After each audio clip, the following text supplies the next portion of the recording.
ಬೇಸಿಗೆ ಬಂತು ಅಂತಂದರೆ ಉಪ್ಪಿನಕಾಯಿ ಮಾಡ್ಕೊಳ್ಳೋದೇ ಒಂದು ದೊಡ್ಡ ಹಬ್ಬ ಆಗಿರುತ್ತೆ ಅಲ್ವಾ.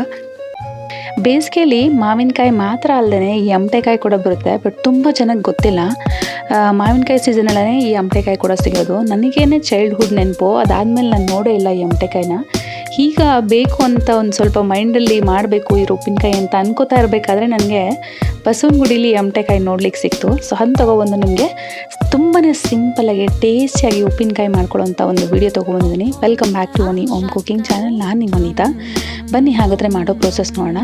ನಾನಿಲ್ಲಿ ಒಂದು 1/2 kg ಆಗೋಷ್ಟು ಅಮಟೆಕಾಯಿನ ಎಳೆದು ತುಂಬ ಚಿಕ್ಕ ತೊಗೊಂಡಿದ್ದೀನಿ. ಇದನ್ನು ಚೆನ್ನಾಗಿ ಒಂದು 2-3 ಸಲ ತೊಳ್ಕೊಂಡು ಈ ರೀತಿಯಾಗಿ ತೇವಾಂಶ ಇಲ್ಲದಿರೋ ರೀತಿಲಿ ಒರೆಸಿಟ್ಕೊಂಡಿದ್ದೀನಿ ಒಂದು ಬಟ್ಟೆಯಲ್ಲಿ. ನಂತರ ಇದನ್ನು ನಾನು 2 ಹೋಳಾಗಿ ಕಟ್ ಮಾಡ್ಕೋತಾ ಇದ್ದೀನಿ. ತುಂಬ ಚಿಕ್ಕಿರೋದ್ರಿಂದ ಈ ರೀತಿ ಕಟ್ ಮಾಡ್ಕೊಳ್ದೇ ಇದ್ರೂ ನಡೆಯುತ್ತೆ. ಬಟ್ ನನಗೆ ಕಟ್ ಮಾಡಿಕೊಂಡು ತಿನ್ನೋಕ್ಕೆ ಈಸಿಯಾಗಿರುತ್ತೆ ಅಂತ ಕಟ್ ಮಾಡ್ಕೋತಾ ಇದ್ದೀನಿ. ಇಲ್ಲ ಅಂತಂದರೆ ಜಸ್ಟ್ ನೀವು ಓಲ್ಡ್ ಮಾಡಿಕೊಂಡ್ರೆ ಸಾಕಾಗುತ್ತೆ. ಫುಲ್ ಕಂಪ್ಲೀಟಾಗಿ ಕಟ್ ಆಗದೇ ಇರೋ ರೀತಿಲಿ ಈ ರೀತಿ ಓಲ್ಡ್ ಮಾಡಿಕೊಂಡ್ರೂ ನಡೆಯುತ್ತೆ. ತುಂಬ ದೊಡ್ಡದಿತ್ತು ಅಥವಾ ಬಲ್ತಿತ್ತು ಅಂತಂದರೆ ಈ ರೀತಿ ಕಟ್ ಮಾಡಿಕೊಂಡ್ರೆ ನೆನಲಿಕ್ಕೆ ತುಂಬ ಈಸಿ ಆಗುತ್ತೆ. ಸೊ ಇದನ್ನು ಒಂದೇ ಸೈಜಲ್ಲಿರುವಂಥ ಗ್ಲಾಸಲ್ಲಿ ನಾನು ಅಳತೆ ಮಾಡ್ಕೋತಾ ಇದ್ದೀನಿ. ಒಂದು 2.25 ಗ್ಲಾಸ್ ಆಗಿದೆ. ಈ ಅಳತೆ ಪ್ರಕಾರನೇ ನಾನು ಎಲ್ಲ ಮಸಾಲ ಐಟಮ್ಸ್ನೂ ಕೂಡ ಆ್ಯಡ್ ಮಾಡ್ಕೋತಾ ಇದ್ದೀನಿ. 2.25 ಆಗೋಷ್ಟು ಅಮಟೆಕಾಯಿ ತೊಗೊಂಡಿದ್ದೀನಿ. ಇದಕ್ಕೆ 1/4 ಕಪ್ಗಿಂತ ಒಂದು ಸ್ವಲ್ಪ ಕಡಿಮೆ ನುಣ್ಣುಪ್ಪು ಆ್ಯಡ್ ಮಾಡ್ಕೋತಾ ಇದ್ದೀನಿ. ಕಲ್ಲುಪ್ಪು ಕೂಡ ಆ್ಯಡ್ ಮಾಡ್ಕೋಬೋದು, ಅವೈಲೇಬಲ್ ಇರಲಿಲ್ಲ ನನಗೆ ಇಮಿಡಿಯೇಟಾಗಿ. ಸೊ ಹಾಗಾಗಿ ನುಣ್ಣುಪ್ಪು ಆ್ಯಡ್ ಮಾಡ್ಕೊಂಡಿದ್ದೀನಿ. ಇದನ್ನೆಲ್ಲ ಕಂಪ್ಲೀಟಾಗಿ ಚೆನ್ನಾಗಿ ಮಿಕ್ಸ್ ಮಾಡಿಕೊಂಡು ಒಂದಿನ ಕಂಪ್ಲೀಟಾಗಿ ನೀರು ಹೂರಕ್ಕೆ ಬಿಟ್ಬಿಡಿ.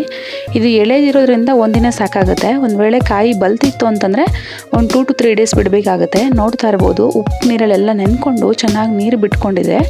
ಒಂದು ವೇಳೆ ಜಾಸ್ತಿ ಹುಳಿ ಬೇಡ ಅನ್ನೋರು ಈ ನೀರನ್ನ ಸ್ವಲ್ಪ ತೆಗೆದು ಹಾಕ್ಕೋಬೋದು. ಬಟ್ ಇದು ಎಳೆದಿರೋದ್ರಿಂದ ಜಾಸ್ತಿ ನೀರಿಲ್ಲ. ಸೊ ಹಾಗಾಗಿ ನಾನು ಎಲ್ಲ ನೀರನ್ನ ಯೂಸ್ ಮಾಡ್ಕೋತಾ ಇದ್ದೀನಿ.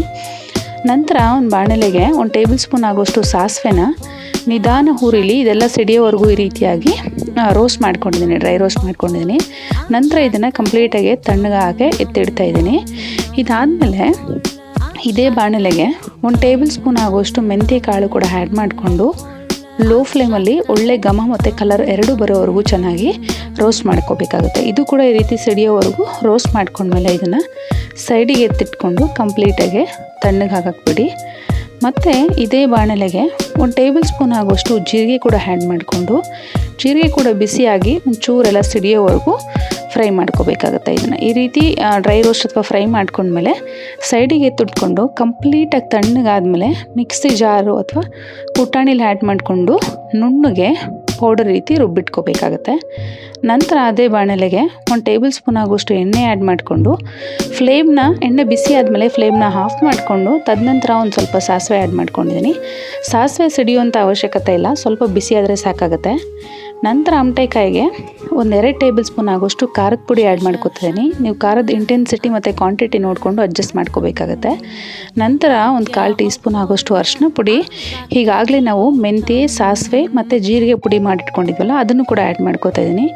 ನಂತರ ಕಾಯಿಸ್ಕೊಂಡಿದ್ದಂಥ ಎಣ್ಣೆ, ಸಾಸಿವೆನ ಕೂಡ ಆ್ಯಡ್ ಮಾಡಿಕೊಂಡು ಕಂಪ್ಲೀಟಾಗೆಲ್ಲ ಇದನ್ನು ಮಿಕ್ಸ್ ಮಾಡ್ಕೋಬೇಕಾಗತ್ತೆ. ಇದನ್ನು ಕೈಯಿಂದ ಅಥವಾ ಒಂದು ಚಮಚದಿಂದ ಮಿಕ್ಸ್ ಮಾಡಿಕೊಂಡ್ರೆ ಕಂಪ್ಲೀಟಾಗಿ ಮಿಕ್ಸ್ ಆಗುತ್ತೆ.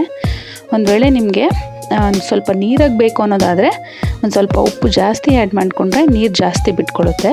ದೊಡ್ಡದು ಕಾಯಿ ತೊಗೊಳಂಗಿದ್ರೆ ಖಂಡಿತವಾಗ್ಲೂ 2 ಡೇಸ್ ನೀವು ನೆನೆಸಿಟ್ಕೋಬೇಕಾಗುತ್ತೆ. ಇಲ್ಲಿ ತುಂಬ ಎಳೆದಿರೋದ್ರಿಂದ ನೀರು ಜಾಸ್ತಿ ಬಿಟ್ಕೊಂಡಿಲ್ಲ, ಮಸಾಲೆ ಸ್ವಲ್ಪ ಡ್ರೈ ಅನ್ನಿಸ್ತಿದೆ. ಬಟ್ ನನಗೆ ಈ ರೀತಿಯಾಗಿ ಇಷ್ಟ ಆಗಿರೋದ್ರಿಂದ ಎಕ್ಸ್ಟ್ರಾ ಉಪ್ಪು ಆ್ಯಡ್ ಮಾಡ್ಕೊಂಡಿಲ್ಲ, ಇದು ಸರಿ ಹೋಗುತ್ತೆ. ಈ ಅಮಟೆಕಾಯಿ ಉಪ್ಪಿನಕಾಯಿನ ನೀವು ವರ್ಷಗಳ ಕಾಲ ಶೇಖರಣೆ ಮಾಡ್ಕೋಬೋದು, ಫ್ರಿಡ್ಜಲ್ಲಾದರೂ ಇಟ್ಕೋಬೋದು, ಇಲ್ಲ ಹೊರಗಡೆ ಆದರೂ ಇಟ್ಕೋಬೋದು. ಈ ಅಮಟೆಕಾಯಿ ಉಪ್ಪಿನಕಾಯಿನ ಬಿಸಿ ಬಿಸಿ ಅನ್ನಕ್ಕೆ ಒಂದು ಸ್ವಲ್ಪ ತುಪ್ಪ ಸೇರಿಸ್ಕೊಂಡು ತಿಂತಾರೆ, ತುಂಬಾ ಮಜವಾಗಿರುತ್ತೆ. ಮಾವಿನಕಾಯಿ ಸೀಸನಲ್ಲಿ ತುಂಬ ಜನ ಮರ್ತೋಗಿರೋವಂಥ ಒಂದು ಹಳೆ ಅಮಟೆಕಾಯಿ ಉಪ್ಪಿನಕಾಯಿ ರೆಸಿಪಿ ನಾನು ಇವತ್ತು ನಿಮ್ಗೆ ತೊಗೊಬಂದಿದ್ದೀನಿ. ಈ ರೆಸಿಪಿ ನಿಮಗೆ ತುಂಬ ಯೂಸ್ಫುಲ್ ಆಗುತ್ತೆ. ಖಂಡಿತವಾಗ್ಲೂ ಟ್ರೈ ಮಾಡಿ ತಿಳಿಸಿ ಕಮೆಂಟ್ ಮೂಲಕ ನಿಮಗೆ ಹೇಗೆ ಬಂತು ಅಂತ. ಇನ್ನಷ್ಟು ಈಸಿ ಆ್ಯಂಡ್ ಇಂಟ್ರೆಸ್ಟಿಂಗ್ ರೆಸಿಪೀಸ್ಗೋಸ್ಕರ ನನ್ನ ಚಾನಲ್ನ ಸಬ್ಸ್ಕ್ರೈಬ್ ಮಾಡಿಕೊಂಡು ಪಕ್ಕದಂಥ ಬೆಲ್ಲೈಕನ್ನು ಕೂಡ ಆಕ್ಟಿವೇಟ್ ಮಾಡ್ಕೊಳ್ಳಿ. ಹಾಗೆ ಯಾವಾಗಲೂ ಉಪ್ಪಿನಕಾಯಿ ಮಾಡಿದಾಗ ಉಳ್ಕೊಂಡಿರೋಂಥ ಪಾತ್ರೆಗೆ ಒಂಚೂರು ಬಿಸಿ ಅನ್ನ ಹಾಕ್ಕೊಂಡು ತುಪ್ಪ ಆ್ಯಡ್ ಮಾಡ್ಕೊಂಡು ತಿಂದರೆ ತುಂಬಾ ಟೇಸ್ಟಿಯಾಗಿರುತ್ತೆ. ಖಂಡಿತವಾಗ್ಲೂ ಈ ಟಿಪ್ಸ್ನ ಟ್ರೈ ಮಾಡೋದನ್ನು ಮರ್ತೋಗ್ಬಿಡಿ. Thank you for watching this video and thank you for supporting me. Thank you.